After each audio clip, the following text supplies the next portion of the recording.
Meanwhile, the situation in eastern Kazakhstan remains complicated. Rescuers continue eliminating the flood aftermath. According to the forecaster, a second wave of floods is expected this week. This spring flooding in eastern Kazakhstan was called the most destructive in the past several years. Nearly 500 houses were destroyed, hundreds of people left without shelter and livelihood. According to preliminary data, more than 65,000 heads of cattle was killed, depriving the villagers of their main income source. Meanwhile, the evacuation of people is still underway. Nobody warned us about the flood. We only have 30 beds and mattresses, which is not enough. We expect more aid.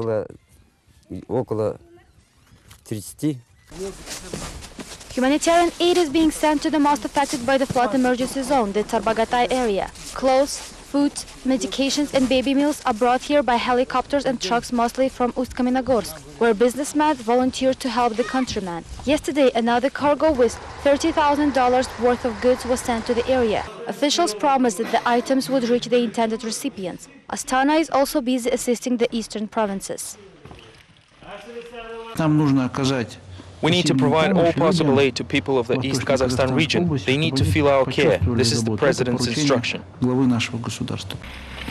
Meanwhile, restoration works are being carried out in the flooded areas. Ditches are cleaned, river banks fixed, snow removed and dead animals utilized in the villages. Dangerous areas are still being explored. About 20 units of road equipment are sent from other regions. Representatives of the emergency department noted due to decreasing temperature, the region's flood situation had stabilized temporarily. More than 2,000 people returned to their homes. However, experts ask citizens to remain vigilant and prepare for the second wave of floods expected in a few days. The emergency ministry reports that the key state highways were closed due to poor weather conditions in central and eastern Kazakhstan.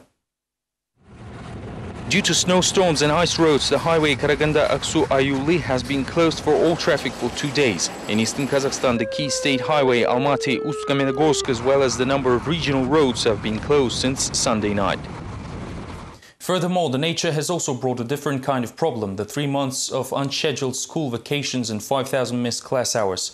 The data on the effects of winter frosts and spring floods for Kazakh schools and students was revealed in the parliament for the first time. Kazakh MPs demand the education minister to make up for the lost academic time. Apparently, winter colds and spring floods led to poor school performances.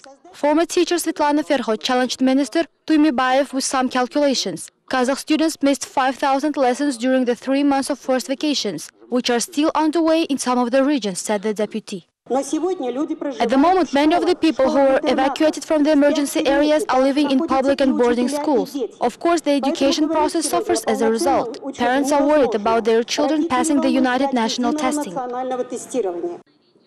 In order to eliminate school absenteeism, MPs suggested the minister to set up a special commission and examine the issue directly in the field. Later, during the lobby interviews, the minister told journalists that he already knows how to cope with the request of the MPs.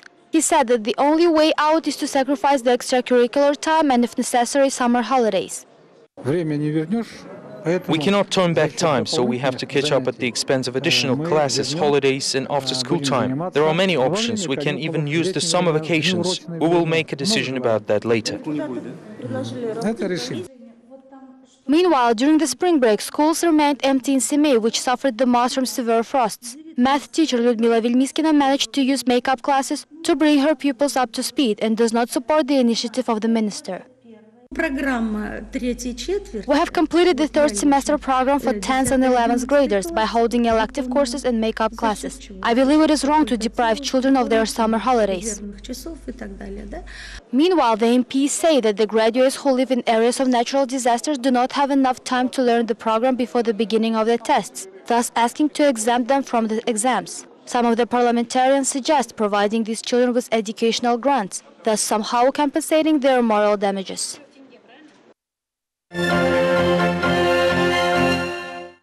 The Healthcare Ministry reports that the medication for Kazakh citizens with hepatitis C has reached the country. By the end of this month, all hospitals will be supplied with erythritol and refiron.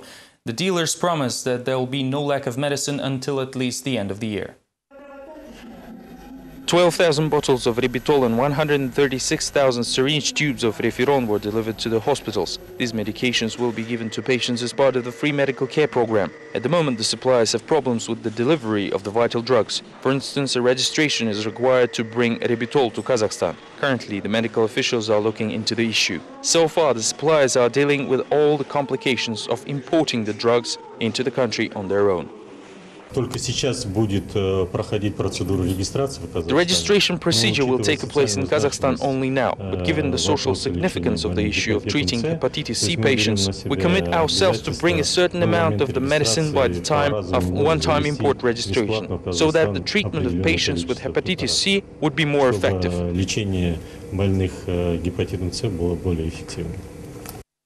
Residents of Shakhtinsk in the Karaganda region who once left their homes in the dead-end town are now returning back. Unfortunately, local authorities never expected such a development and have already handed over their apartments for the use of others. The resident of Shakhtinsk, a town in the Karaganda region, accuses the city administration in raiding. The officials have privatized a building with Zinaida Burinkova's apartment. According to this document, 64 apartments will be used as office space. It is not clear who will be renting the building. The situation has roots in the mid-90s when residents of Shakhtinsk, just as many other rural towns, experienced the shortages of heating, water and power supplies and began to leave their apartments. Then officials offered the owners to sell their privatization documents for only $17. Here are my green windows, safe and sound. Valentina Farafonova is one of those residents who agreed to give her documents to the officials. Now the woman believes that the authorities have deceived her. Nobody wanted to leave and everyone would have stayed, as it was a good building.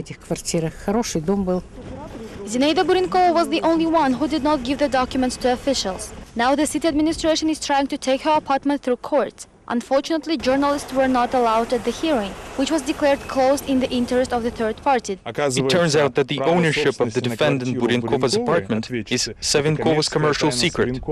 Representatives of Shakhtinsk city administration also do not comment on the situation, as the mayor's utility assistant is on the sick leave. I talked to the lawyers who said that the case is being reviewed, thus we cannot comment on it.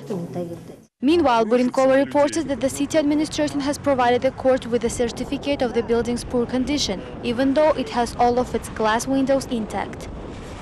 These were all the latest updates from Kazakhstan. Thank you for being with us and goodbye.